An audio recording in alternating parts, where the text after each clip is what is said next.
Hello, and this is Dr. Kevin Connors. Today's presentation is on what I titled Brain Drain.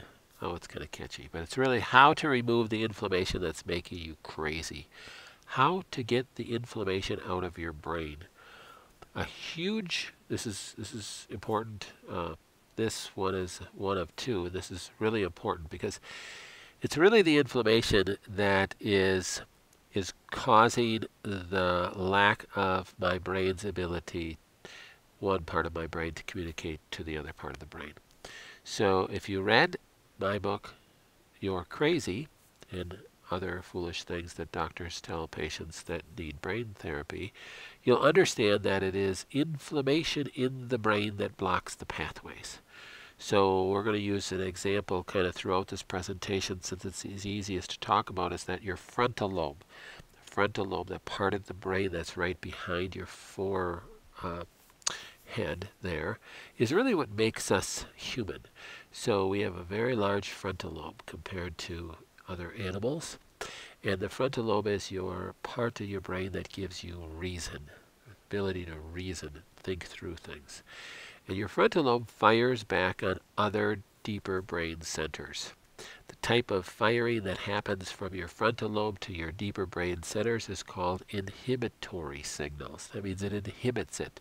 So if you can think of your frontal lobe as really the parents of the brain, it's inhibiting the childish type of behavior that wants to come out of that instinctual midbrain.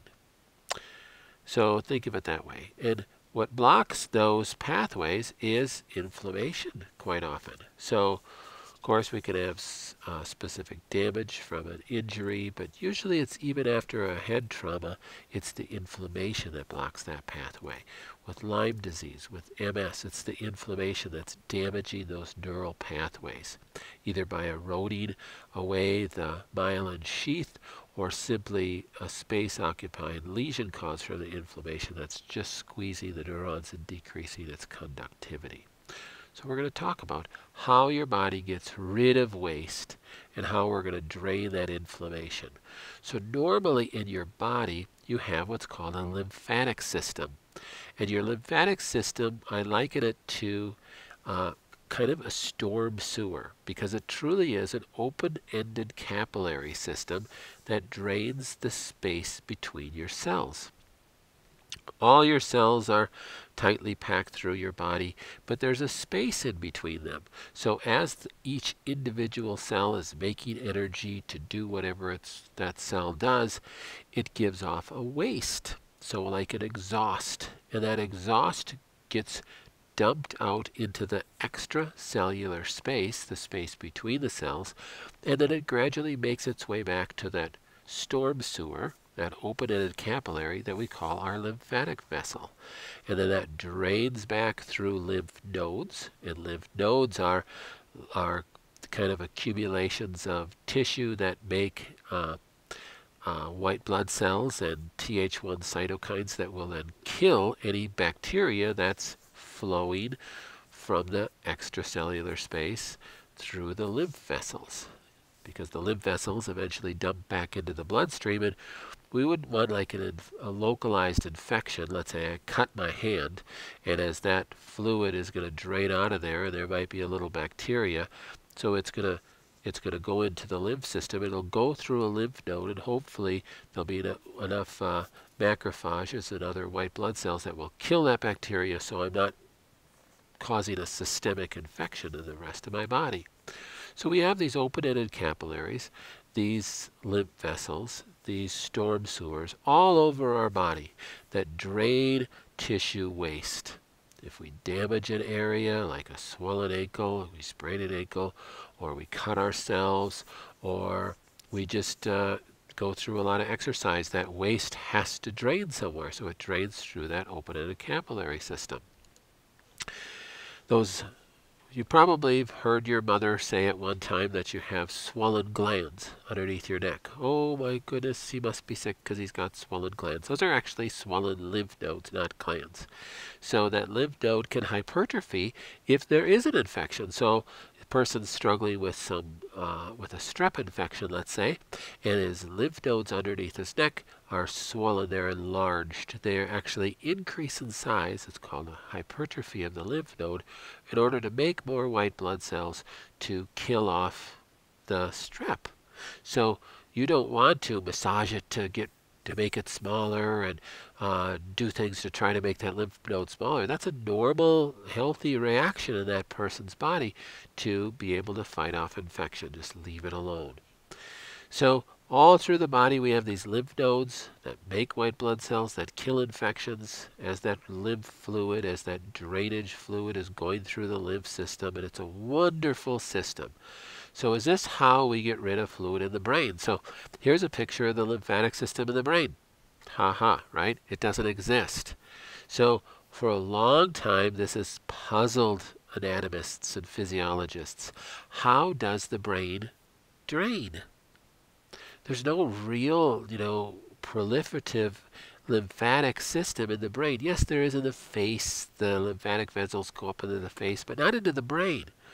So how does that get rid of waste? In the brain we have neurons. Those are cells that are functioning 24/7, whereas my muscle cells are, sleeping 8 hours of the day. But my neurons are firing all night long. They're creating waste. We have glial cells. All these other little cells, the astrocytes, the microglial cells, the oligodendrocytes in the brain, that they're functioning and firing and creating waste. Where is it going? Well, a few years back, there was a group that studied this. I believe they were Dutch scientists that discovered and named the lymphatic system in the brain, and because what they found was a unique function of the glial cells. So they named it the glymphatic system in the brain, and I thought that's a really cute name. So the glymphatic system in the brain consists of a function of the glial cells. Now we always knew that their brain is encased with a fluid that's called cerebrospinal fluid, and there's some compartments in the brain that house cerebrospinal fluid, and it was thought for years and years and years that the function of the cerebrospinal fluid was mainly to cool the brain. So, and then it was thought, well, maybe it has some nutrients in it, and it's feeding some nutrients, but there was kind of some iffiness on what is it the cerebrospinal fluid is actually doing, because it's encased. So is it getting into the brain? How is it getting into the brain? Is that part of the washing part of the brain? And until this study came out, it was a pretty gray area in neuroscience and how the cerebrospinal fluid worked. Well, the study was interesting because they found that normally during the daytime, your cells of the brain are very tightly packed. Remember I said you have neurons, and the neurons are the cells that carry information. So my frontal lobe communicates to my midbrain through firing an impulse passed through a neuron down an axon. It communicates through a synapse to another neuron, and that's how my brain communicates. And then there's the cells called the glial cells. And they were named glial cells because they originally thought they were just the glue of the brain. Hence the name glial means glue.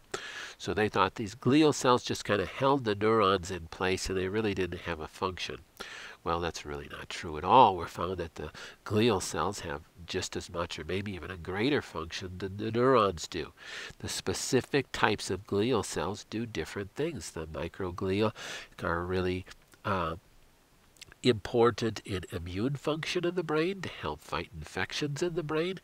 The oligodendrocytes make up the myelin sheath that can be damaged, and if the myelin sheath is damaged, like in MS, in chronic Lyme, and ALS, then the neurons can't fire, then we got all sorts of problems. And so these glial cells are very important in the brain. So what these researchers found is that during the day, these glial cells are enlarged to their normal size, and they're very tightly packed. So the brain is is very tight. It's from an inside-out perspective of the brain. There's not a lot of space for motion. But when we sleep, the glial cells actually shrink or contract. They get smaller. And in doing so, they're actually creating an osmotic pump that sucks cerebrospinal fluid through the brain, that literally just cleans the brain. So only in a sleep state do they see this. So when we go into a sleep state, matter of fact, there was a lot of question on why do we have to sleep as humans. Matter of fact, I remember years ago attending seminars that they teach you if you can get down to functioning on just 3 to 4 hours of sleep, and the lecturer was so proud that he could function on 3 or 4 hours of sleep that you could get so much more done in the day. And I tried to do that, and I really trained my body that I could get by with a lot less sleep. I woke up at 4 o'clock every morning and did studying, and it was a wonderful time, but it wasn't, as you can see now, it's not real healthy for your brain. So if your brain can't wash away the chemical waste because you're not sleeping, then that chemical waste damages neurons. So what you think you're gaining, that you're accomplishing more time during the day, that you can get more work done and study more. That's what I like to do during the day when I'm so kind of boring, but that's my life. You're really losing because you're damaging neurons and glial cells because you're not able to wash away the waste. So while we sleep, those glial cells shrink up, and that fluid just washes through the open spaces in our brains, literally gets scrubbed while we're sleeping. So that gentle flow of fluid through the brain just helps clean out toxins. Now, how much more important? Now, that's on a normal, healthy brain. A normal, healthy brain is all we talked about so far. A normal, healthy brain is giving off waste because it's functioning, firing, creating energy all day long, throwing waste into extracellular spaces that need to be washed out. How much more important is that to somebody who has suffered from a traumatic brain injury, has had a concussion, has got Lyme disease, has a chronic infection, has damaged blood-brain barrier, etc., etc., etc. We're going to go way more in depth on further presentations about that. But you can see how important sleep is just to a healthy person. This slide is really cool because it shows, the artist was just brilliant, showed that on the left during the wake state that there's really no profusion of cerebrospinal fluid through the brain, but as soon as we sleep, this profusion just washes through the brain and cleanses our brain. Just a beautiful picture of what's happening. So this mechanism of glial cell contraction and the corresponding rinsing of my brain tissue is really a function of a natural, what's called an anti-adrenergic response in the brain that occurs when we sleep. So adrenergic means from the sympathetic nervous system. So back up a little review. You have 2 nervous systems in your body. Your voluntary, contract that muscle, and your involuntary, my heart is beating, my liver is detoxifying. All my organ function is my involuntary. That's called your autonomic. Maybe you can think of automatic nervous system. You don't have to think about it. You don't have to think, liver, do your job, spleen, do this. It just does it automatically. So that autonomic nervous system is separated into 2 pieces. They're really opposing pieces. First is your sympathetic nervous system, and your sympathetic is your fight or flight. I got to get this done. I'm under all this stress. A bear is chasing me. The police just pulled me over. So that's your sympathetic. It fires in a way to preserve life in a stress situation. When my sympathetic nervous system fires, my eyes dilate, my pupils dilate so I can see where I have to run to escape from this bear attacking me. My blood pressure increases, my blood vessels constrict so my blood can get shunted very quickly to my legs and arms so I can run very fast away from this bear. All parasympathetic function shuts down. So remember, they're opposing. So that's the sympathetic nervous system. The parasympathetic, its opposer, controls digestion, sexual function, detoxification, immune system growth and replication, immune system function as far as being able to fight off infection, everything that you need for rest and relaxation is controlled by your parasympathetic nervous system. So an adrenergic response is a sympathetic response. An anti-adrenergic response is a parasympathetic response, and that's what's taking place while I sleep. So while I sleep, I'm getting this parasympathetic response. It's shutting down the sympathetics, and it's washing my brain. So it's really important, because as we talk in later slides here, how we can mimic this, it can be really helpful.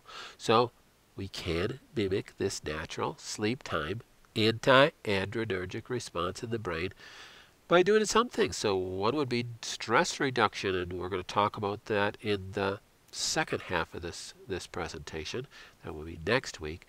And there's some very specific supplementation that we could do to decrease my sympathetic nervous system response. Very similar to some of the things that we'd want to do with a person with high blood pressure. The person with high blood pressure is in a chronic sympathetic state as well. So our take home from this is that we want to definitely increase the length and quality of our sleep. Next week we're going to talk about some things that you can do to help with that. And actually we have a whole presentation on how to do things to help with the length and quality of your sleep. So stay tuned in the next couple of weeks and we're going to hit that.